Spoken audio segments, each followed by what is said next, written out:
नमस्कार दोस्तों, मैं स्वाति वर्मा स्वागत करती हूं आपका पब्लिक एशिया न्यूज में। वक्त हो चला है पब्लिक एशिया प्राइम टाइम का, तो आइए ले चलते हैं आपको देश के विभिन्न राज्यों की अहम खबरों की ओर। नमस्कार, मैं हूं जैनिश मिस्सी और आपका स्वागत है पब्लिक एशिया न्यूज में। अब वक्त है दिल्ली की बड़ी खबरों से आपको रूबरू कराने का। पहली खबर की ओर बढ़ते हुए आपको बता दें, एसीबी की राष्ट्र राजधानी में संचालित प्राइवेट मेडिकल सेंटरों की जांच में बड़े पैमाने पर लापरवाही और नियमों के उल्लंघन का मामला सामने आया है। एसीबी ने पंजीकरण और नियामक प्रबंधन की जांच में पाया कि 4 निजी अस्पताल कथित तौर पर अवैध रूप से चल रहे हैं। इतना ही नहीं, 40 अन्य अस्पतालों में कई विसंगतियां मिली हैं। 25 मई को विवेक विहार स्थित नवजात शिशु अस्पताल में लगी भीषण आग में 7 शिशुओं की मौत की घटना के बाद से एसीबी एक्शन मोड में है। एसीबी की टीमों ने पिछले एक हफ्ते में दिल्ली के कई हिस्सों में 62 प्राइवेट मेडिकल सेंटरों का निरीक्षण किया है। वहीं अगली खबर की ओर बढ़ते हुए आपको बता दें, राजधानी दिल्ली के पार्लियामेंट थाना पुलिस ने संसद की सुरक्षा में सेंध लगा रहे 3 लोगों को गिरफ्तार किया है। इनकी इस हरकत की खबर सामने आते ही संसद की सुरक्षा में लगी सभी सुरक्षा एजेंसियां हरकत में आ गई हैं। बाद में सामने आया कि ये 3 लोग वहीं काम करने वाले हैं। आरोपियों की पहचान हापुड़ निवासी काशिम सोएब और अमरोहा निवासी मोनिस के तौर पर की गई है। अगली खबर की ओर बढ़ते हुए आपको बता दें, पिछले कुछ दिनों से भीषण गर्मी की वजह से राष्ट्रीय राजधानी में पानी संकट की समस्या उठ खड़ी हुई है। इस मामले में दिल्ली सरकार की ओर से दायर एक याचिका सुप्रीम कोर्ट में विचाराधीन है। इस बीच अब आप सरकार में मंत्री आतिशी ने बीजेपी को निशाने पर लेते हुए हरियाणा सरकार पर दिल्ली के लोगों के खिलाफ साजिश रचने का आरोप लगाया है। मंत्री आतिशी के मुताबिक राष्ट्रीय राजधानी में पानी संकट के मसले पर हरियाणा सरकार की साजिश बेनकाब हो चुकी है। ऐसा इसलिए कि सुप्रीम कोर्ट दिल्ली के जल संकट को हल करने की कोशिश कर रहा है, लेकिन हरियाणा सरकार दिल्ली के लोगों के खिलाफ साजिश रचने में बिजी है। अगली खबर की ओर बढ़ते हुए आपको बता दें, दिल्ली की आम आदमी पार्टी सरकार ने राष्ट्रीय राजधानी में भीषण गर्मी के बीच आग की घटनाओं में बढ़ोतरी को गंभीरता से लिया है। शराब परोसने वाले होटल, रेस्टोरेंट, बार और क्लबों के प्रबंधकों को साफ शब्दों में आदेश दिया गया है कि आग की घटनाओं पर काबू पाने के लिए गोदामों समेत अग्नि सुरक्षा के सभी उपायों पर अनिवार्य रूप से ध्यान दें। इस मामले में किसी भी स्तर पर लापरवाही को सरकार बर्दाश्त नहीं करेगी। पूर्वी दिल्ली के विवेक विहार में new born baby care hospital में आग लगने की घटना में 7 बच्चों की मौत होने के बाद दिल्ली सरकार ने आदेश दिए हैं। दिल्ली अग्निशमन विभाग वर्तमान में सिर्फ 90 वर्ग मीटर और उससे अधिक क्षेत्र में बने रेस्टोरेंट और भोजनालयों को ही एनओसी देता है। अगली खबर की ओर बढ़ते हुए आपको बता दें, नकली और प्रतिबंधित दवाइयों की जड़ तक पहुंचने में जुटी क्राइम ब्रांच की जांच बीच में ही रोक दी गई। सूत्रों का दावा है कि जांच उत्तराखंड के देहरादून तक पहुंची, जहां दर्द की दवाई ट्रामाडोल समेत कई दवाइयों के सिरप और कैप्सूल को तय मानदंडों से कमतर और अवैध रूप से तैयार किया जा रहा था। 2 फैक्ट्रियां सील की गई थी, जिनसे 8 करोड़ रुपए की ड्रग जब्त की गई। तीसरी फैक्ट्री को सील करने से पहले जांच को रोक दिया गया। जांच में खुलासा हुआ था कि इन दवाइयों को नशा करने के लिए बेचा जा रहा है। इन्हें इराक और साउथ अफ्रीका के लिए बना हुआ बताया गया। ऐसे ही तमाम खबरों के लिए देखते रहें पब्लिक एशिया न्यूज। धन्यवाद। नमस्कार, मैं हूं जैनिश मिस्सी और आपका स्वागत है पब्लिक एशिया न्यूज में। अब वक्त है उत्तराखंड की बड़ी खबरों से आपको रूबरू कराने का। पहली खबर की ओर बढ़ते हुए आपको बता दें, बद्रीनाथ राष्ट्रीय राजमार्ग पर बोलेरो वाहन दुर्घटनाग्रस्त हो गया, जिसमें 2 लोगों की मौके पर ही मौत हो गई। देवली बगड़ के समीप पुलिया के पास बोलेरो खाई में जा गिरी, जिसमें 2 लोग सवार थे और दोनों की मौके पर मौत हो गई। सूचना के बाद पुलिस प्रशासन की टीम मौके पर पहुंची, परिजनों को सूचित किया गया है। घटना में अग्रिम कार्यवाही की जा रही है। अगली खबर की ओर बढ़ते हुए आपको बता दें, रिजॉर्ट के कमरे पसंद न आने पर पर्यटकों ने बुकिंग रद्द की तो रेस्टोरेंट संचालक और कर्मचारियों ने उनके साथ मारपीट कर दी। पीड़ित पर्यटक की तहरीर पर पुलिस ने आरोपितों के विरुद्ध मुकदमा दर्ज किया है। थाना प्रभारी निरीक्षक रवि कुमार सैनी के मुताबिक राजस्थान निवासी उदित शर्मा ने लक्ष्मण झूला पुलिस को दी गई तहरीर में बताया कि वो परिवार के साथ ऋषिकेश घूमने आए थे। इसके लिए उन्होंने घटू घाट स्थित पाम वैली रिजॉर्ट में ऑनलाइन माध्यम से बुकिंग की थी, लेकिन जब गुरुवार को वो रिजॉर्ट पहुंचे और कमरा देखा तो उन्हें वो पसंद नहीं आया। अगली खबर की ओर बढ़ते हुए आपको बता दें, शादी में धोखा खाई हरिद्वार निवासी युवती ने कहा कि मेरा पति समलैंगिक है। वो रात में आईने के सामने खड़े होकर श्रृंगार करता है, लिपस्टिक और नेल पॉलिश लगाता है। एक दिन रात को नींद खुली तो उसे श्रृंगार करते देखा और मैं हैरान रह गई। ससुराल वालों ने शादी से पहले उसके समलैंगिक होने की बात छिपाई थी। युवती ने महिला आयोग में शिकायत की है। हरिद्वार निवासी युवती का कहना है कि उसकी शादी फरवरी में यमुनानगर हरियाणा निवासी लड़के से हुई थी। शादी में उसे बुरी तरह धोखा मिला है। लड़की के माता पिता का कहना है कि लड़का समलैंगिक था तो हमारी बेटी से शादी कर उसकी जिंदगी क्यों बर्बाद की। अगली खबर की ओर बढ़ते हुए आपको बता दें, प्रदेश में प्राइमरी स्कूलों के सहायक अध्यापकों की 3000 से ज्यादा पदों पर होने वाली भर्ती के लिए सभी जिलों में एक ही दिन काउंसलिंग होगी। शिक्षा मंत्री डॉक्टर धन सिंह रावत ने अपने यमुना कॉलोनी स्थित आवास पर हुई बैठक में अधिकारियों को जल्द भर्ती प्रक्रिया शुरू करने के निर्देश दिए। शिक्षा मंत्री ने कहा, शिक्षक भर्ती के लिए एक अभ्यर्थी 2 जगह से आवेदन न कर सके, इसके लिए प्रदेश के सभी जिलों में एक ही दिन काउंसलिंग कराई जाएगी। भर्ती के लिए अभ्यर्थियों से जल्द आवेदन मांगे जाएं। मंत्री ने सहायक अध्यापक एलटी के लिए होने वाली भर्ती की भी जानकारी ली। इस संबंध में उन्होंने अधीनस्थ सेवा चयन आयोग के अध्यक्ष से बात की। वहीं अगली खबर की ओर बढ़ते हुए आपको बता दें, राज्य के कुशल खिलाड़ियों को सरकारी सेवाओं में 4% आरक्षण मिलने का रास्ता साफ हो गया है। राजभवन से मंजूरी मिलने के बाद अब इसका शासन आदेश जारी हो गया है। खेल मंत्री रेखा आर्या ने इसके लिए मुख्यमंत्री पुष्कर सिंह धामी का आभार जताया है। साथ ही उन्होंने मुख्य सचिव को पत्र लिखकर उत्तराखंड लोक सेवा कुशल खिलाड़ियों के लिए शैक्षिक आरक्षण विधेयक के प्राविधानों के मुताबिक खेल कोटा का निर्धारण करते हुए विभिन्न विभागों से रिक्त पदों के सापेक्ष अधिचयन तैयार कराकर संबंधित आयोग को प्रेषित करने को कहा है। ऐसे ही तमाम खबरों के लिए देखते रहें पब्लिक एशिया न्यूज। धन्यवाद। नमस्कार, मैं हूं जैनिश मिस्सी और आपका स्वागत है पब्लिक एशिया न्यूज में। अब वक्त है महाराष्ट्र की बड़ी खबरों से आपको रूबरू कराने का। पहली खबर की ओर बढ़ते हुए आपको बता दें, महाराष्ट्र में लोकसभा चुनाव के बाद अब विधान परिषद चुनाव को लेकर हलचल तेज है। लोकसभा चुनाव में पीएम मोदी को बिना शर्त समर्थन देने वाले मनसे अध्यक्ष राज ठाकरे ने अब बीजेपी को बड़ी राहत दी है। महाराष्ट्र नवनिर्माण सेना ने बीजेपी का गढ़ माने जाने वाले कोंकण स्नातक निर्वाचन क्षेत्र चुनाव में पार्टी से अभिजीत पानसे को उम्मीदवार बनाया था। उम्मीदवारी की घोषणा से बीजेपी को झटका लगा था। अब खबर सामने आ रही है कि बीजेपी राज ठाकरे को मनाने में कामयाब हो गई है। राज ठाकरे ने कोंकण स्नातक चुनाव से अपना नाम वापस ले लिया है। अगली खबर की ओर बढ़ते हुए आपको बता दें, देश में एनडीए या इंडिया गठबंधन किसकी सरकार बनेगी से लेकर चर्चाओं का दौर जारी है। इस बीच महाराष्ट्र के डिप्टी सीएम अजित पवार का एक बड़ा बयान सामने आया है। अजित पवार ने कहा, एनडीए अपना 5 साल का कार्यकाल पूरा करेगी। हमारे पास लगभग 300 सीटें हैं, इसलिए 100% हम अपना 5 साल का कार्यकाल पूरा करेंगे। सब कुछ ठीक होने वाला है। बीजेपी के नेतृत्व वाले एनडीए ने 2024 के लोकसभा चुनाव में 293 सीटें जीतकर 272 के बहुमत के आंकड़े को पार कर लिया है। नरेंद्र मोदी ऐतिहासिक तीसरे कार्यकाल के लिए प्रधानमंत्री के रूप में शपथ लेने के लिए तैयार हैं। वहीं अगली खबर की ओर बढ़ते हुए आपको बता दें, मुंबई से एक व्यक्ति का बेहद खतरनाक वीडियो सामने आया है। दरअसल एक व्यक्ति ने मंत्रालय की ऊपरी मंजिल से कूदकर आत्महत्या करने की कोशिश की। इस पूरी घटना का एक वीडियो सामने आया है। ये वीडियो अब सोशल मीडिया पर बहुत तेजी से वायरल हो रहा है। वायरल वीडियो में आदमी को एक हाथ में कुछ पेपर लिए एक सेफ्टी नेट पर चढ़ते हुए देखा जा सकता है। ये नेट मंत्रालय में नीचे की खुली जगह को कवर करने के लिए एहतियात के तौर पर लगाया गया है। वीडियो में आगे देखा जा सकता है जैसे ही ये आदमी नेट पर कूदता है, उसे बचाने के लिए तुरंत पुलिस वहां पहुंच जाती है। अगली खबर की ओर बढ़ते हुए आपको बता दें, महाराष्ट्र के पुणे शहर से एक दर्दनाक हादसा सामने आया है।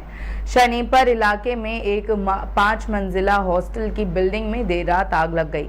इस हादसे में आग लगने से एक चौकीदार की मौत हो गई और 40 से ज्यादा छात्राओं को बचाया गया।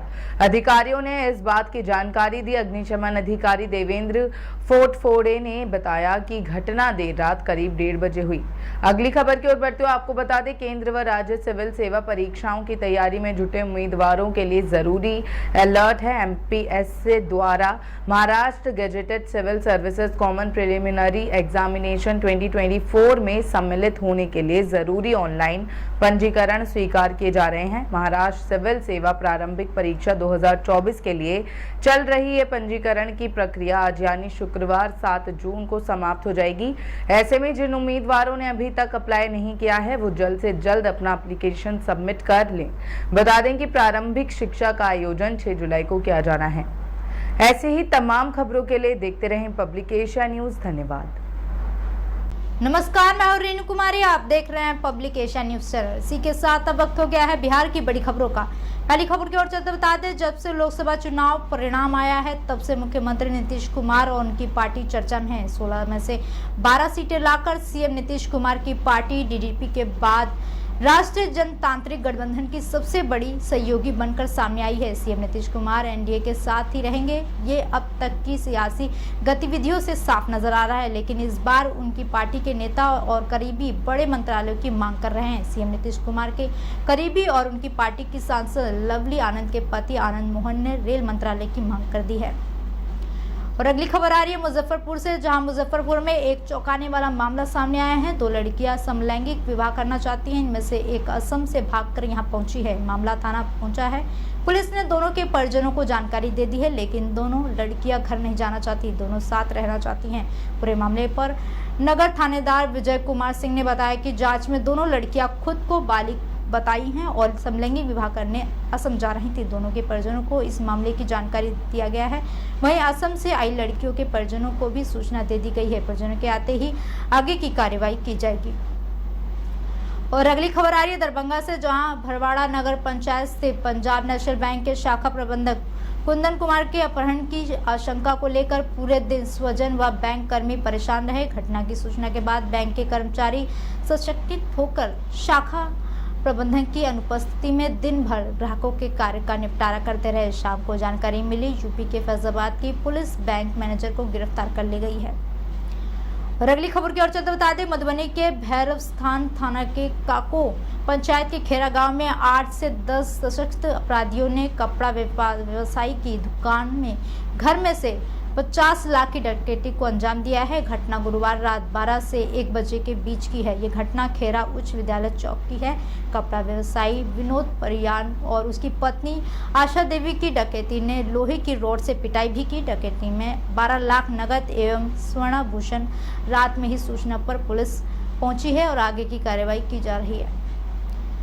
और आखिरी खबर की ओर चलते बता दें, बिहार के कई स्थानों पर पिछले 24 घंटे के दौरान हल्की से मध्य स्तर की वर्षा दर्ज की गई है। बता दें चले कि मौसम विभाग के अनुसार राज्य के उत्तरी भाग के कुछ स्थानों में हल्की से मध्य स्तर की, जबकि दक्षिणी भाग के 1-2 स्थानों में हल्की वर्षा दर्ज की गई है। इसके साथ ही मौसम विभाग ने राज्य के पश्चिमी चंपारण, पूर्वी चंपारण, सीतामढ़ी, शिवहर, मधुबनी, सुपौल, अररिया, किशनगंज जिलों के 1-2 स्थानों में तेज हवा गरज के साथ बारिश के आसार और इसके अलावा राज्य के दक्षिणी भाग के जहानाबाद, गया जिले के 2 स्थानों पर गर्म दिन होने की आशंका जताई है। ऐसी तमाम जानकारी के लिए देखते रहें पब्लिक एशिया न्यूज चैनल। नमस्कार, मैं हूं रेणु कुमारी, आप देख रहे हैं पब्लिक एशिया न्यूज चैनल। इसी के साथ अब वक्त हो गया है हरियाणा की बड़ी खबरों का।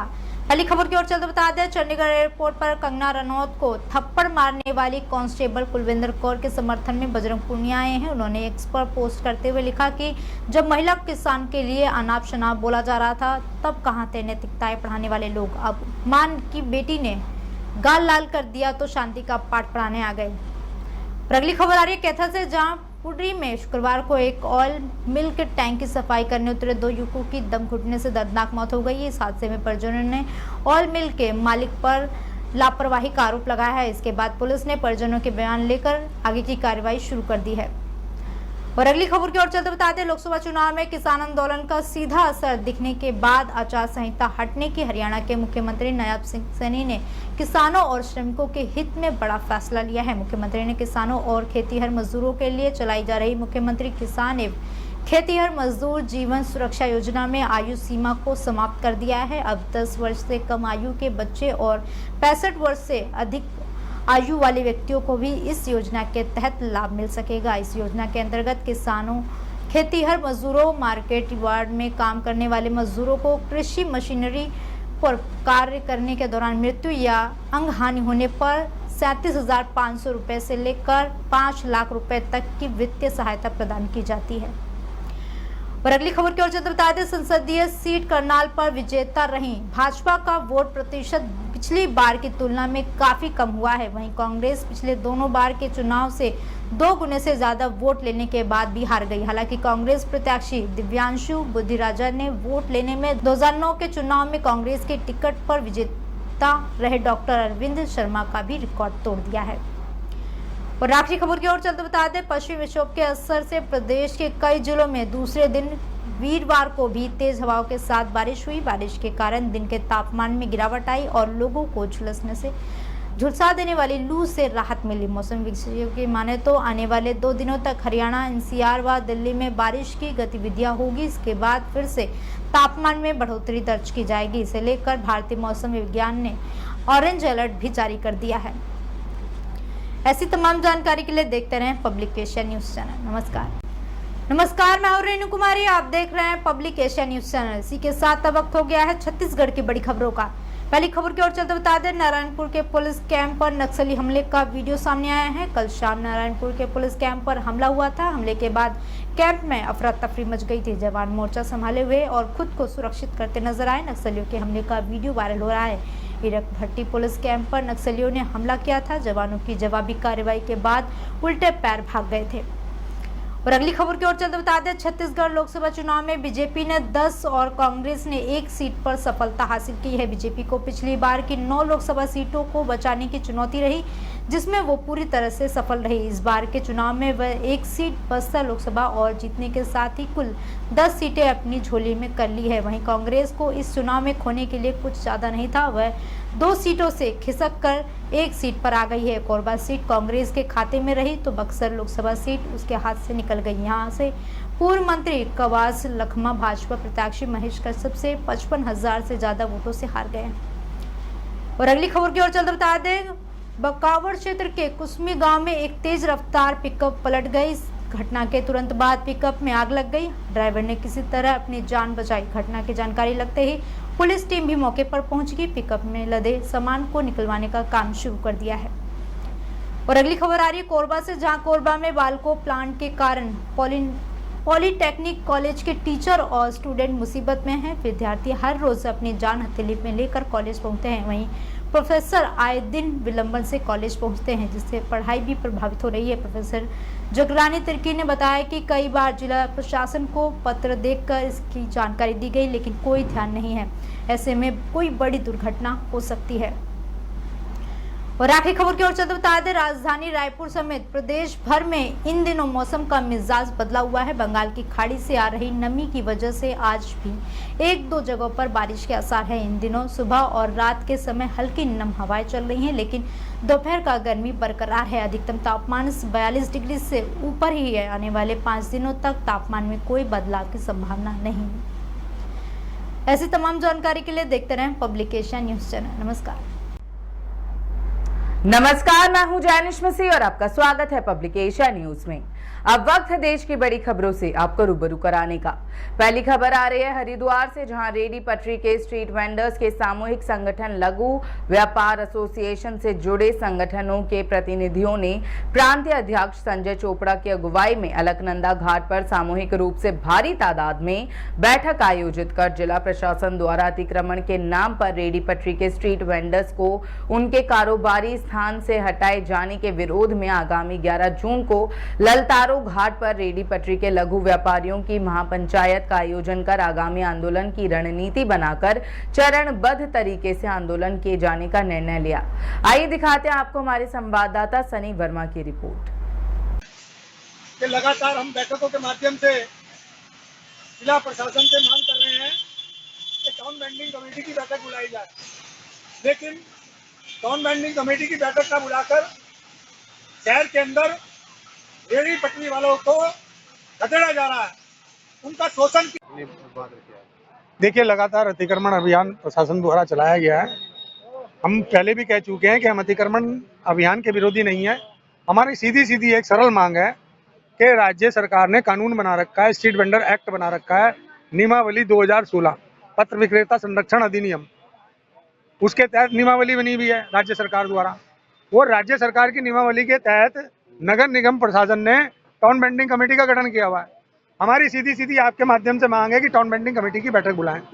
और जो ये स्ट्रीट वेंडर को रोंदा जा रहा है, जो इसका उत्पीड़न किया जा रहा है, शोषण किया जा रहा है, बार बार इसको खदेड़ा जा रहा है। आज रोजगार करने के लिए भी रेहड़ी पटरी के स्ट्रीट वेंडर को युद्ध करना पड़ रहा है, मतलब रोजगार करने के लिए युद्ध करना पड़ रहा है और प्रशासन के साथ। तो मैं कहना चाहता हूँ, इन तमाम रेहड़ी पटरी के जो स्ट्रीट वेंडर हैं, इनके शोषण पे जो आमद हो रखे हो आप लोग, इसे बंद करें कतई। राज्य सरकार आपको अतिक्रमण हटाने के लिए कह रही है और अतिक्रमण तो आपसे हट नहीं रहा। सिंचाई विभाग की लैंड पे अतिक्रमण है, PWD की लैंड पे अतिक्रमण है, अस्थायी रूप से निर्माण हो रखे हैं, वो ध्वस्त कीजिए ना। आप पहले आप हर की बॉडी से शुरू कीजिए। मैं बताता हूँ आपको कौन कौन से अतिक्रमण है।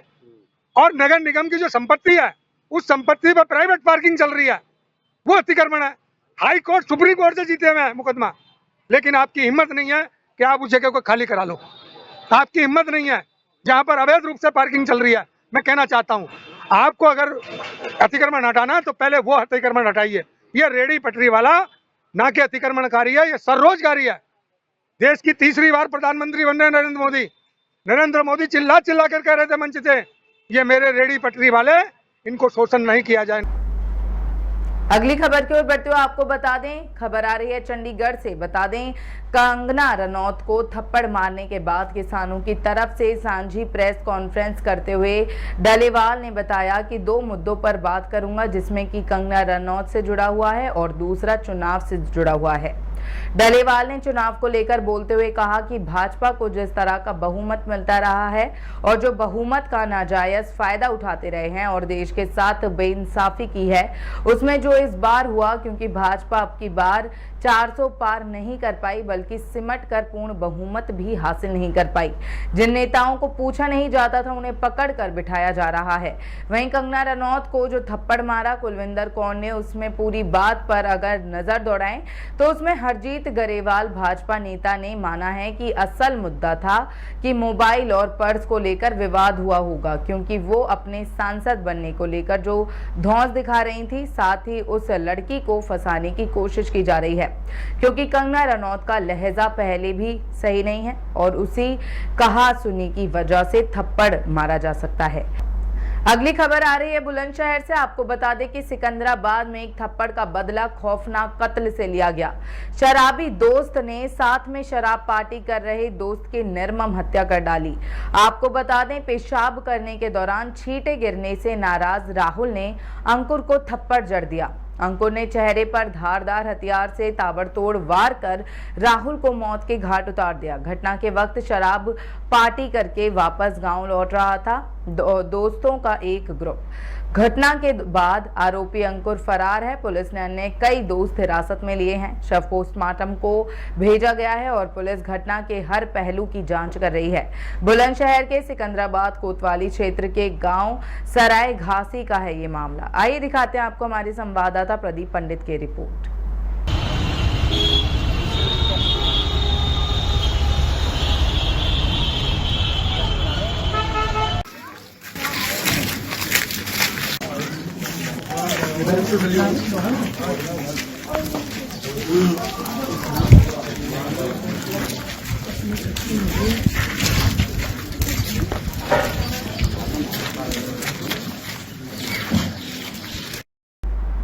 अगली खबर की ओर बढ़ते हुए आपको बता दें, बुलंदशहर में बीजेपी सांसद भोला सिंह के चुनाव जीतने के बाद गैंगस्टर राकेश हलपुरिया ने सांसद की जीत पर मुबारकबाद के फोटो लगाए।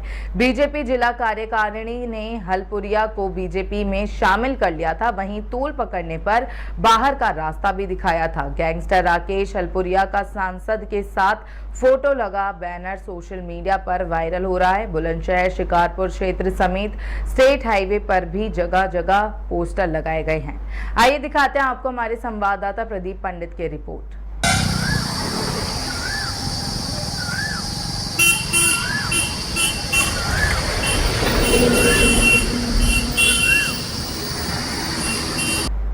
अगली खबर आ रही है मुरादाबाद से, जहां भारतीय जनता पार्टी जिला कार्यालय मुरादाबाद में देश के यशस्वी प्रधानमंत्री माननीय नरेंद्र मोदी जी को तीसरी बार नेता सदन चुने जाने पर एक दूसरे को मिठाई खिलाकर खुशी मनाई जा रही है।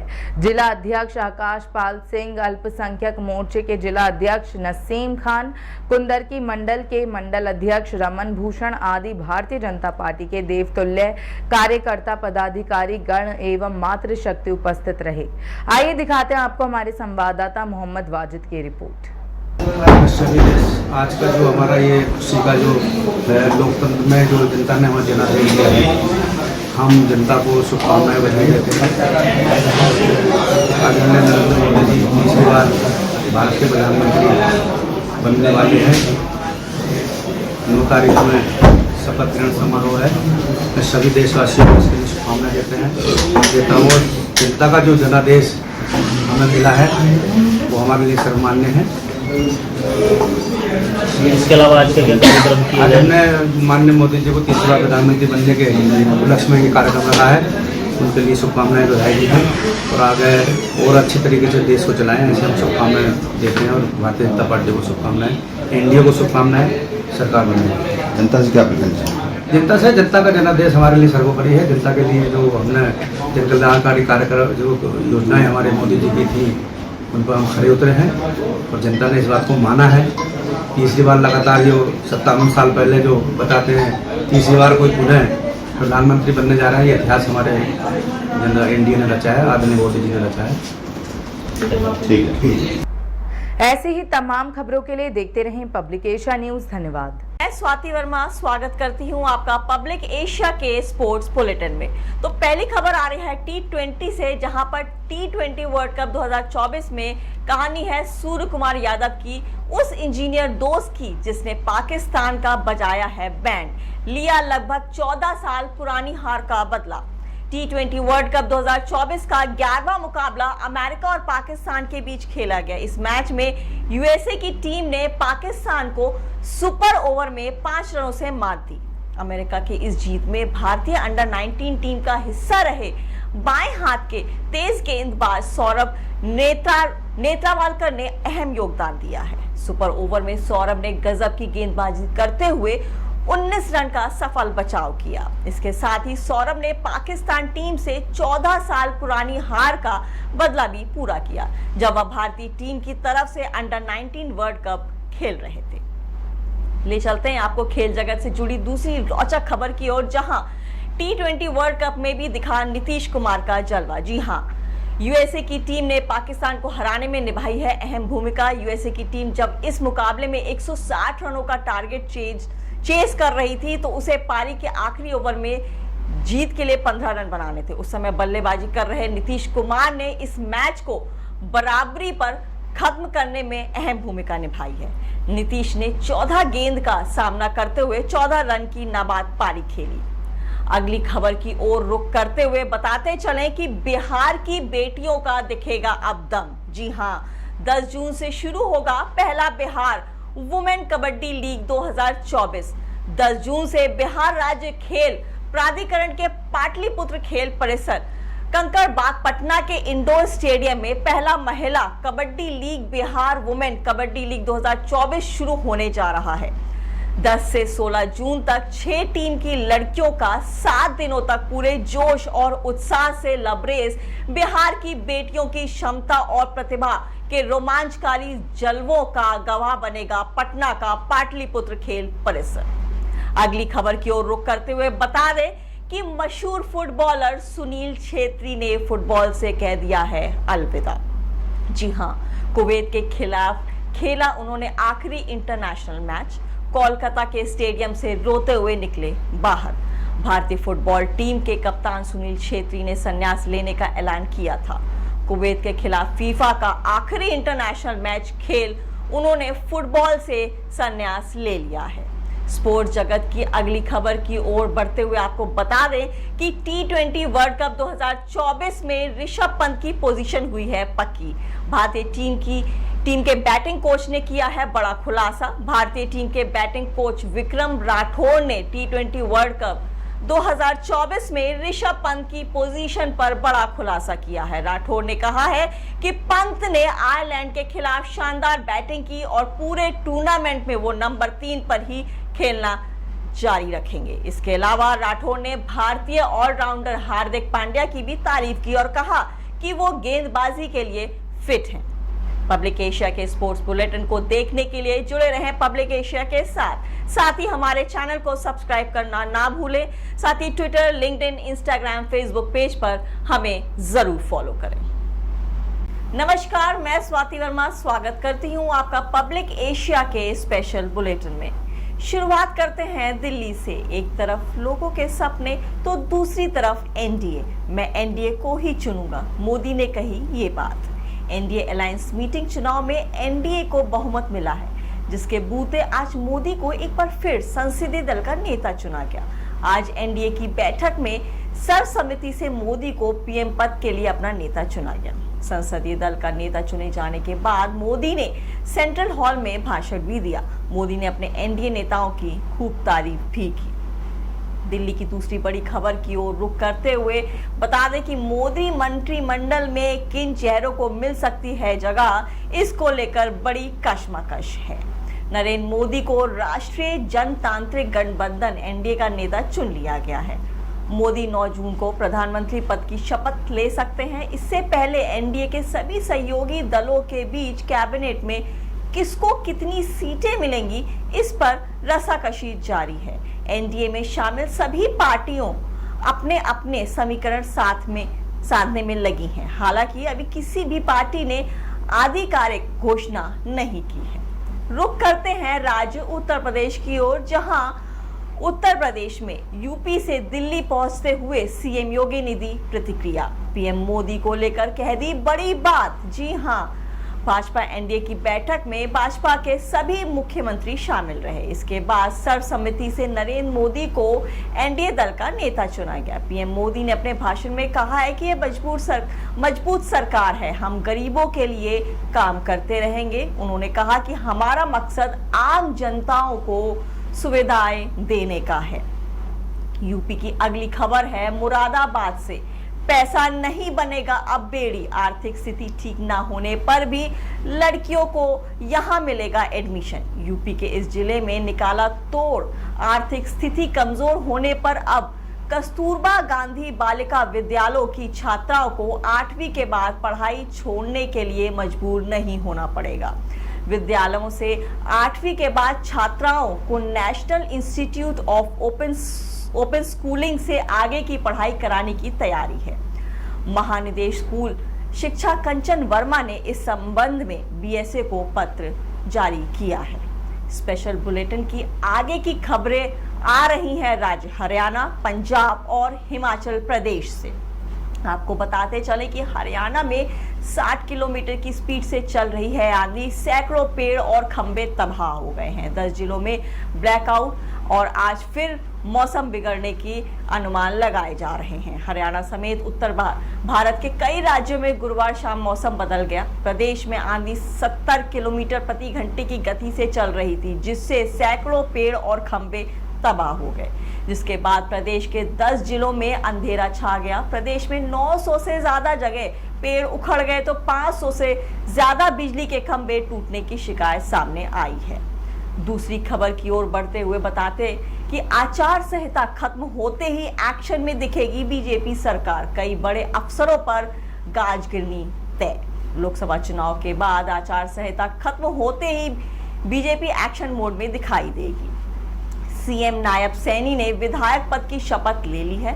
वहीं हरियाणा सिविल सचिवालय में मंत्री 2 महीने बाद लौटे हैं। नायब सरकार को अब खुलकर काम करने के लिए 3.5 महीने मिलेंगे। अगली खबर की ओर रुख करते हुए बता दें कि पीएम की शपथ लेने से पहले नरेंद्र मोदी को क्यों याद आए प्रकाश सिंह बादल। पंजाब को लेकर कही ये बड़ी बात। NDA meeting. पीएम की शपथ लेने से पहले नरेंद्र मोदी ने प्रकाश सिंह बादल को याद किया। नरेंद्र मोदी ने आज पहली एनडीए संसदीय दल के साथ मीटिंग की। इस दौरान पंजाब में अकाली दल के साथ गठबंधन को लेकर भी नरेंद्र मोदी ने बड़ी बात कही। इस बार पंजाब में अकाली दल और भाजपा ने अकेले चुनाव लड़ा था। अगली खबर है फरीदकोट से। शायद आप और कांग्रेस के वोट बैंक को लगी है चोट, भाजपा ने खूब बटोरे हैं वोट, फिर भी फरीदकोट से क्यों हारे हंसराज हंस। फरीदकोट लोकसभा सीट के शहर रामपुरा फूल में भाजपा ने खूब वोट बटोरे हैं। भाजपा प्रत्याशी हंसराज हंस को बाकी प्रत्याशियों के मुकाबले ज्यादा वोट मिले, लेकिन फिर भी हंसराज हंस फरीदकोट लोकसभा सीट से हार गए। स्थानीय शहर में पिछले 2.25 वर्ष में भाजपा केंद्र वोट बैंक में 12 गुना इजाफा हुआ है।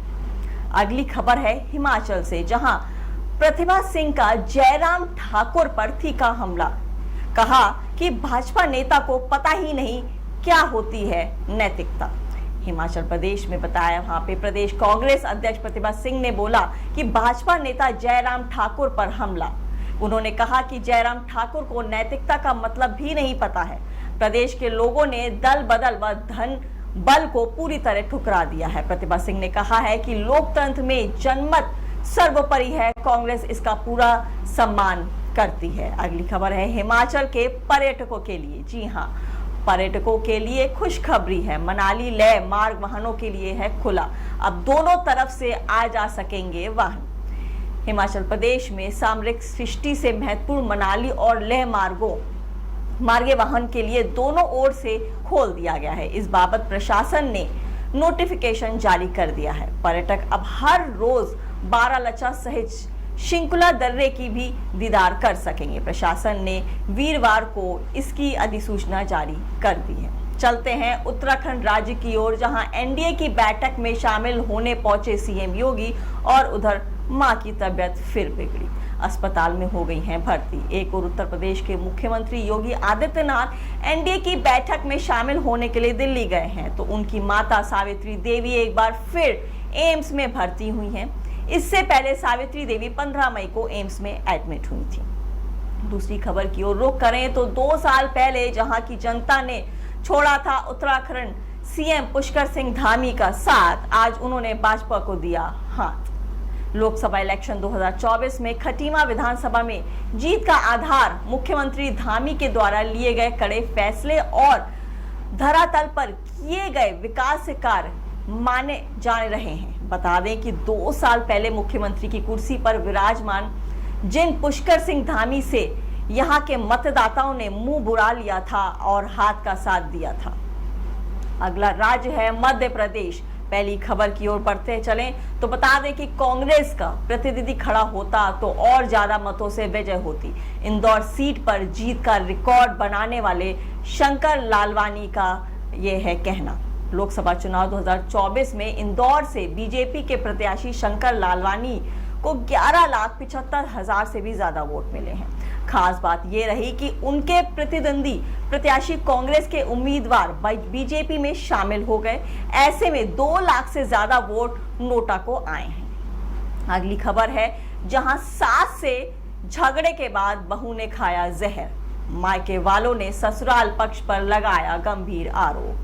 मध्य प्रदेश के मुरैना से एक हैरान करने वाला मामला सामने आया है। दरअसल एक घर में देवरानी जेठानी के बीच बहस हो गई। इसके बाद सास ने भी अपनी छोटी बहू को बहुत सुनाया। सास ने अपनी छोटी बहू को गुस्से में भला बुरा कह दिया, यहां तक कि सास ने बहू से जहर खाने के लिए भी बोल दिया। छोटी बहू ने ये बात दिल पर ले ली। एक नजर डालते हैं बॉलीवुड की ओर। जी हां, बॉलीवुड की खबरें की हैं ये। एक नजर डालते हैं बॉलीवुड की ओर। काश हाथ उठाने की बजाय सामना किया होता। कंगना के साथ बदसलूकी मामले में शूटर हिना सिद्धू का रिएक्शन। कंगना रनौत मामले में अब अंतरराष्ट्रीय निशानेबाज हिना सिद्धू की प्रतिक्रिया सामने आई है। उन्होंने इस मामले में सबसे तटस्थ टिप्पणी की है। हिना ने कहा है कि थप्पड़ उस व्यक्ति द्वारा मारा गया जिसकी भावनाएं आहत हुई हैं। इसका मतलब ये नहीं कि प्रदेश हिंसा या आतंक से भरा हुआ है। उन्होंने लिखा कि काश उस महिला जवान ने हाथ उठाने के बजाय कंगना का सामना किया होता। दूसरी बड़ी खबर जुड़ी है रवीना टंडन से। कंगना रनौत के थप्पड़ कांड के बाद गुंडागर्दी के खिलाफ बोली रवीना टंडन। रवीना टंडन हाल ही में रोड रेस केस को लेकर चर्चा में आई। अभिनेत्री के ड्राइवर पर इल्जाम लगा कि उसने 3 लोगों को टक्कर मारी। इसके साथ ही रवीना पर आरोप लगे कि नशे की हालत में उन्होंने पीड़ितों के साथ बदतमीजी की। हालांकि पूरे मामले पर अब अभिनेत्री को क्लीन चिट मिल चुकी है।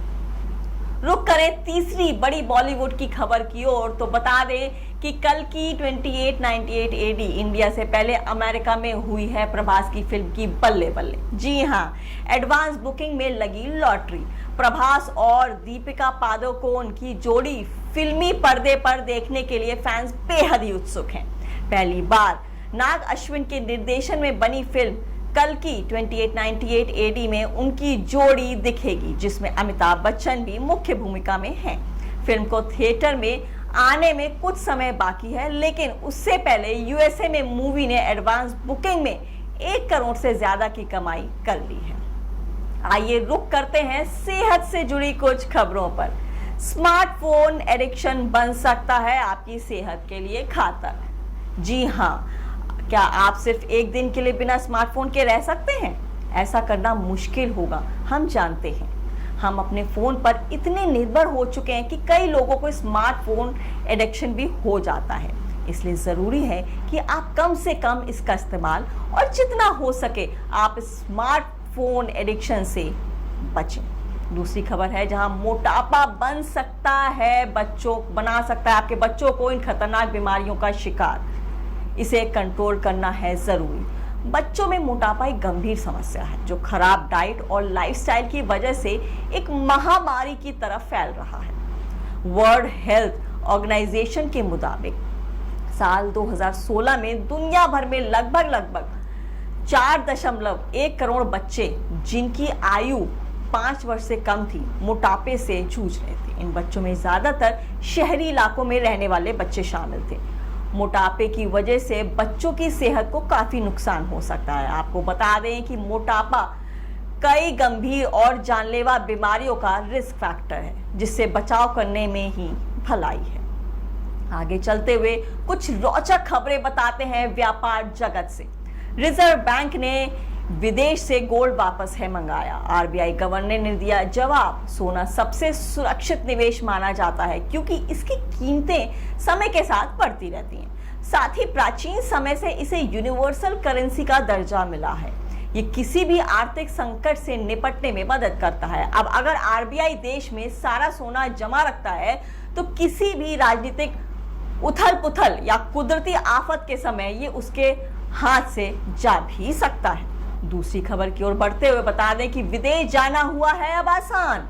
इस इंटरनेशनल रूट पर एयर इंडिया ने शुरू की है non stop flight. Air India ने अगस्त से बैंगलोर और लंदन गैटविक के बीच नॉन स्टॉप सेवाएं शुरू करने की घोषणा की है। एयर इंडिया ने घोषणा की है कि वह इस साल 18 अगस्त से बेंगलुरु के कैंपेगौड़ा अंतरराष्ट्रीय हवाई अड्डे और लंदन गैटविक के बीच नॉन स्टॉप सेवाएं शुरू करेंगे। पब्लिक एशिया के स्पेशल बुलेटिन को देखने के लिए हमारे चैनल को सब्सक्राइब करना ना भूलें। साथ ही Twitter, LinkedIn, Instagram, Facebook page पर हमें जरूर फॉलो करें।